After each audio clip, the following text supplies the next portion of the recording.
हिंदी के सौंदर्य में जब भी आप निराश भी हो तब भी कुछ अच्छा लिख पाओगे। जैसे मैंने लिखा कि सोचता हूँ जिंदा क्यों हूँ, मरता क्यों नहीं, शर्मिंदा क्यों हूँ, भ्रष्ट पथ पर क्यों नहीं चलता, सब चलते हैं ऐसे क्यों नहीं चलता, फिर अंतर मन से आवाज आती जो पावन संदेशा लाती कि अच्छाई तो जीती हरदम, बुराई हरदम हारी है, मत मायूस हो पावन पथिक, अब के तेरी बारी।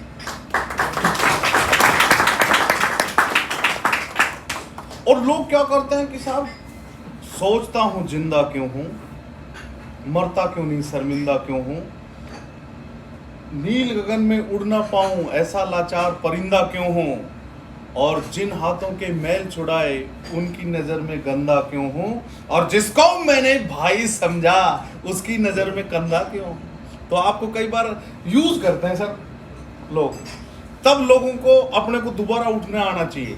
अपनी चीज जो चाहिए हमें कि ये तरक्की हमें करनी है, हमें सीखना है, आगे बढ़ना है, वो होनी चाहिए ना कि थोड़ा भी छिन जाए तो दुनिया कितना चिल्लाती है, बिना रोए तो मैया भी दूध नहीं पिलाती है, मिमियाने से कुछ ना होगा, सिंह गर्जना करनी होगी, शिथिल पड़े इस रुधिर जाल में इच्छा शक्ति भरनी होगी, सिंह गर्जना हर गर्जन में होती सबसे भारी है, उठ बैठो नाबार्ड के वीरो निश्चित जीत तुम्हारी। हमें तेरे दर्द का एहसास नहीं था, एहसास हुआ जब तू हमारे पास नहीं था, बनते थे सब खास सिर्फ दौलत के वास्ते, वरना दुनिया में तेरा कोई खास नहीं था। पापा भी खूब हंसाते, उनसे ज्यादा हंसाते, पर मैं क्या ये आदमी एक्सपोजर क्यों नहीं लेता। तो बोल नहीं अपने को मीडियम में रहना चाहिए, कैसा भी कितनी भी तरक्की हो जाए अपने को इजी गोइंग रहना चाहिए, है ना। तब वो कैंसर के सर उनके पेट में गांठ होगी तो मैं बड़ा परेशान हूँ, 6 किलो की गांठ हुई, और उनका मजाक के अंदाज हमेशा चलता। तो वो मेरे को जब बोले यार गांठ दिखा तो सही पेट में जो निकली थी, तो मैं वो लेके गया सर, वो उसमें थी ट्रांसपेरेंट उसमें, तो बोले बेटा ये तो गांठ थोड़ी, ये तो डिलीवरी सी होगी। आदमी का कोई दर्द ही नहीं हो रहा। तो पर कैंसर बड़ी अजीब बीमारी है साहब, 1 साल भर बाद देखा तो वो छोटी छोटी गांठें फिर हो गई। वो गांठें पहले तो बड़ी लग रही थी, ऐसे जैसा आटा लगा कर रखा हो पहले, बाद में वो ऐसी होगी जैसे बाटियां हो।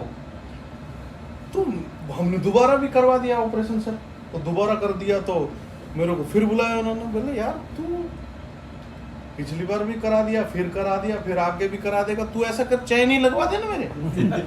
तो आदमी की जिंदा दिली रहती है, वो पोइट में हो सकती है या कोई भाषा पे अच्छे से संप्रेषित करता है ना कोई आदमी, इजी गोइंग अपनी बात कहना जानता है। खुद पे अगर मैं मजाक करूंगा तो दूसरे पे भी कर लूंगा ना। जैसे मैं खुद पे शुरुआत ही मजाक से करता हूँ कि भाई मैं हुआ था जब इतना सुंदर हुआ था, सफेद चादर में मुझे लेटाया तो ऐसा लग रहा था जब बर्फ में कोबरा सांप पड़े हो। तो लोग उससे कनेक्ट होंगे और वो जानेंगे कि ये मजाक नहीं कर रहा है, ये आपको हंसाने का प्रयास कर रहा है। भाषा का यही सौंदर्य है कि आप कह सकते हो। तो जब मेरे फादर एक्सपायर हुए उससे पहले मैं उनको कुछ सुनाता था, बोलो जैसे सर ऐसी बातचीत कर रहे थे मैं उनसे, तो मैं बोला कि पापा क्या बताओ, क्या आपकी इच्छा है, क्या बीमार रहने लगे, तो बोलो यार मैं चाहता हूँ कोई हमारे बाद हंसाए। और क्या आप मरो तो सही, हम हंसा लेंगे। मुझे क्या पता मेरी दादी मरी नहीं थी सर, 95 साल की, कभी माँ कुछ नहीं हुआ था, तो पापा एक्सपायर हो गए। लेकिन मैं उनको उस समय हंसाने की कोई स्किट सुनाता, कोई छोटा सा एक्ट सुनाता, तो वो आज ठाक के लगते हैं उस पर। वो इसलिए क्योंकि वो बिल्कुल लोकल चीज है, आपके अंदर की चीज है। वो जब सुनाते हो तो उन्होंने दुनिया भर को उधार दे रखी, एक ही नहीं आई, एक भी नहीं आता सर मिलने वाला। बीमारी के समय थोड़े थोड़े मिलना कम हुए, ज्यादा गंभीर होते दिखे तो ब्लड देने वाले भी गायब हो गए। किसी को ब्लड लेकर आते जिनको काफी पैसा दे रखा था ना, वो ब्लड ही नहीं दे आए, और मेरे तो साहब शुगर है साहब, मैं तो एज्ड हो गया, ऐसे बहाने लगाते। तो माँ हिंदी नहीं होती तो हम डिप्रेशन में चले जाते, मैं भी चला जाता। और वो भी पोइट थे इसलिए वो हमेशा खुश रहते थे, इंजॉय करते थे, हास्य करते थे इस चीज पे। तो भाषा का सौंदर्य ये है कि हमें जीवित रखती है, हमने को अमर कर देती है। किसने, रहीमन जी ने कुछ लिख दिया, कबीरदास जी ने कुछ लिख दिया, कबीरा तेरी झोपड़ी गलकटियन के पास, कबीरा का है ना सर।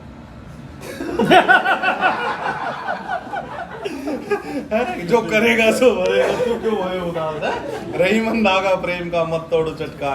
तो ये सब कितनी अच्छी बात है, आज भी शाश्वत है।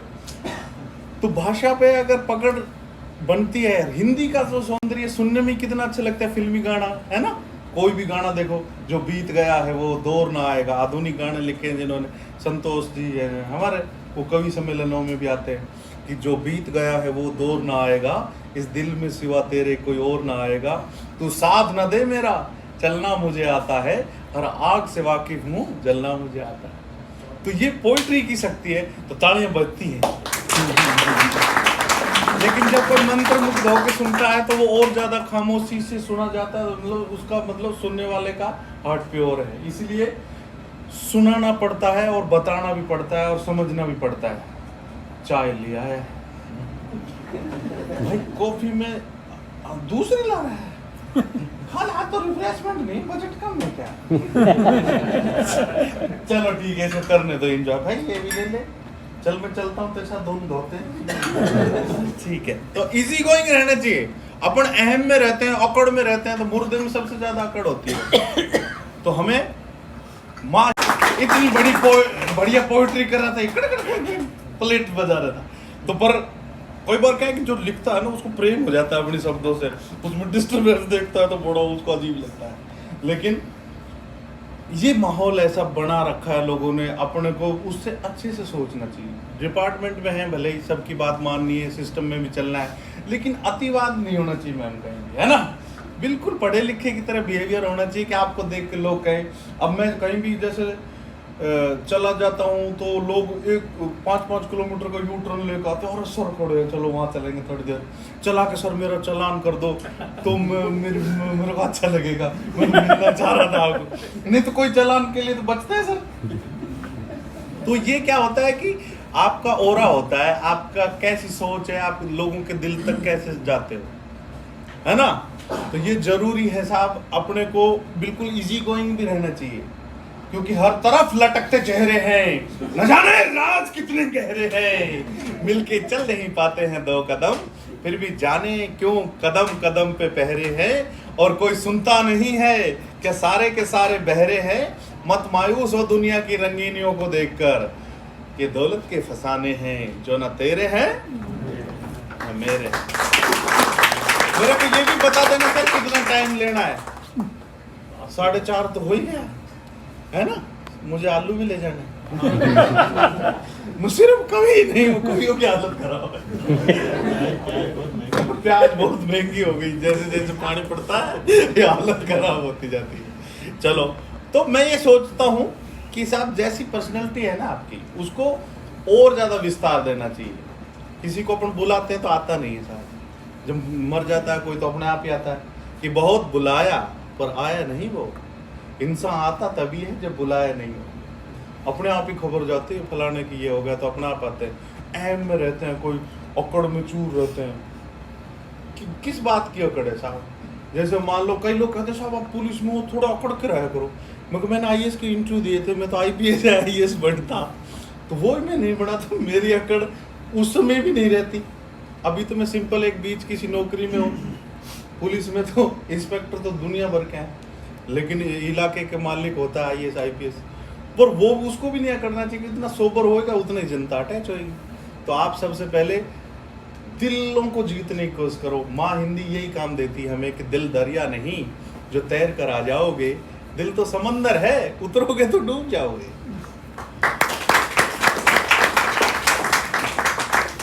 और अपने से बड़ों का आशीर्वाद हमेशा लेना चाहिए, माँ को कभी नाराज नहीं करना चाहिए। माँ का कॉन्फिडेंस ऐसा होता है, मेरी माँ अभी थोड़े दिन पहले एक्सपायर होगी सर, तो उसका कॉन्फिडेंस इतना ज़्यादा था, जैसे लोग मैं इतना मजाक करता था तो लोगों को लगता था ये तो कोई यूं ही है।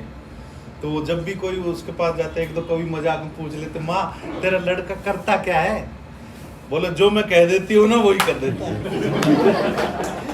तो ये कॉन्फिडेंस जब माँ बाप को हो जाएगा तो आपका नाम होगा, आपका बात होगी, आप हर जगह प्रिय रहोगे, ये जरूरी है। और यही बात, ये अच्छे से बात कौन कराती है, माँ हिंदी कराती है। तो माँ ऐसा हमारे को आशीर्वाद देती है कि आप लाखों लोगों में भी खड़े होकर धारा प्रवाह जब बोलते हो तो लोग अपने आप फैन हो जाएंगे आपके, क्यों साहब। और यही काम आपने हिंदी को बढ़ाने के लिए नाबार्ड करता है, तो जोरदार तालियां नाबार्ड के लिए बजाओ।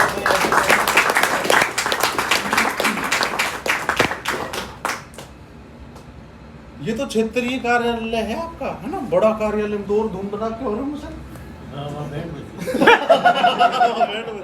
यहाँ से भी तो जाते हैं, ठीक है।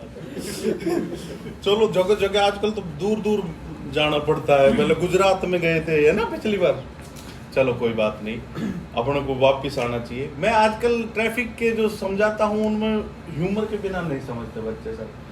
बच्चों को मैं समझाता हूँ ऐसा कि ऐसे चलाते हैं गाड़ियाँ, धूम मचा ले, फिर घुटने टूटते ही मम्मी बचा ले, किसी कमर के हड्डी टूटे तो भगवान उठा ले। शुरू में इतना अच्छा चलता है बच्चे, यूं लगता है जैसे कोई मॉडल चल रहा हो, जॉन इब्राहिम चल रहा हो, सलमान खान चल रहा है ना, ये अक्षय कुमार चल रहा हो। बाद में ऐसे चलते हैं जैसे शकुनी मामा चल रहे हो। यहाँ पकड़ के चलेंगे, भांजे जान दे। तो बच्चों को बड़ा याद रहती वो चीजें। मैं उनको समझाता हूँ कि बत्तियां 3 तरह की होती है, 3 तरह की, कोई बत्ती नहीं मानेगा तो चौथी अगरबत्ती जो तेरी फोटो के आगे चलेगी, 5वीं मोमबत्ती जो हम लेके चलेंगे, न्याय नहीं मिला इसको। तो बच्चों के दिमाग में जाती हैं चीजें सब, ऐसे नहीं जाती।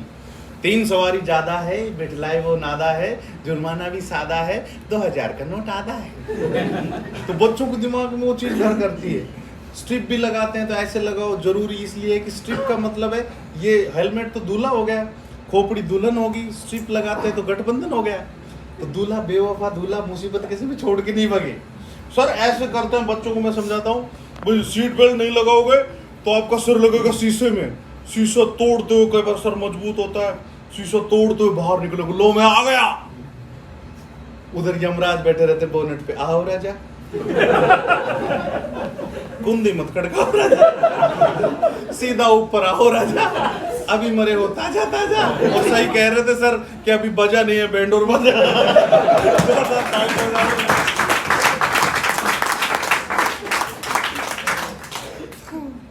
तो क्या होता है कि खुद को ह्यूमर में डालना पड़ता है साहब। अपनी पर्सनैलिटी को हमने खुद को जब जलाते हैं तभी वो राख मतलब लगता है उसका, क्यों?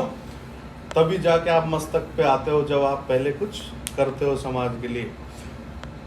एक काम जब भी करते हैं कोशिश करनी चाहिए, आप सबने भी करनी चाहिए, बच्चों को सिखाना चाहिए कि नाबालिग बच्चे ना लेके चले, वो गाड़ी ना लेके चले। नाबालिग बच्चे को अगर आप अपने व्हीकल देते हैं तो क्या नुकसान होगा सर?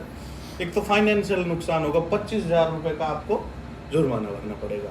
दूसरा, उसमें 25 साल तक वो बच्चा लाइसेंस नहीं बनेगा उसका। और सबसे बड़ी बात है, आपके नाम अगर व्हीकल है तो वो 3 साल की आपको जेल हो जाएगी। शुरू में तो आप कितने सुंदर लगते हो, ऐसा लगते हो जैसे चॉकलेट हीरो, फिर 3 साल बाद निकलोगे तो नाना पाटेकर आता मांझी सटकली। तो बहुत बुरी हालत हो जाएगी सर, मानते नहीं लोग, चलाते हैं धुआंधार चलाते हैं। तो अपने को बचना चाहिए उस चीज़ों से। मैं बच्चों को ये भी समझाता हूँ, बत्तियाँ होती हैं 3, इंग्लिश में कहते हैं रेड येलो ग्रीन, नहीं मानेगा तो ये होगा सीन, खुद हो जाएगा अनसीन। और ये बत्ती सबसे डेंजर बत्ती बताओ सर कौन सी होती है? नहीं, येलो। येलो वाली इसलिए होती है, उसकी टाइमिंग सर ऐसी होती है 4 सेकंड की। 4 सेकंड में इंसान सोचता मैं निकल जाऊंगा, दूसरा सोचता मैं निकल जाऊंगा, फिर दोनों मिलके कभी नजर नहीं आते। तो अपन हिंदी माँ को जब ही सेवा कर पाएंगे जब रोड पे सुरक्षित रहेंगे। तो सड़क सुरक्षा जीवन रक्षा का इस ध्येय को लेकर हम चलते हैं। तो मैं ब्रांड एम्बेसडर हूँ पूरे इंडिया का। 2 बार गडकरी जी ने मुझे सम्मानित कर दिया। अभी भी मैं उदयपुर वाले संभाग में सप्ताह भर का मेरा दौरा था, जो बीच में मैं स्पेशली पारिक साहब ने कहा तो मैं आया। मेरे लिए तालियां बनती है भाई। पारिक साहब बोले कि वो सारे आपके माजने के ही लोग हैं। बोला आप जैसे ही लोग हैं, वो चाहते हैं कि आप आए, तब मैं आया। तो ये प्रेम होना चाहिए कि आपको कोई बुलाए तो आप जरूर जाए, कोशिश करनी चाहिए। थोड़ी बहुत तो लगता ही है समय तो, लेकिन यहाँ आके एक मुझे वाकई ऐसा घर जैसी फीलिंग लगती है। तो बहुत अच्छे से रहिए, मजबूत रहिए, क्योंकि भूख तो लगती है भूखे को, पिज्जा बर्गर खाने वाला क्या समझेगा सूखे को, और प्यास तो लगती है प्यासे को, वरना तो जालिम में सच मान बैठता तेरे दिलासे को, और नींद तो आती है मस्त मलंगों को, वरना तो लोग तकलीफ सी देते हैं पलंगों को। तो अब आप भी नाश्ता वास्ता करिए। और शानदार आज का आयोजन हुआ, बहुत बढ़िया से सबने एंजॉय किया भाई।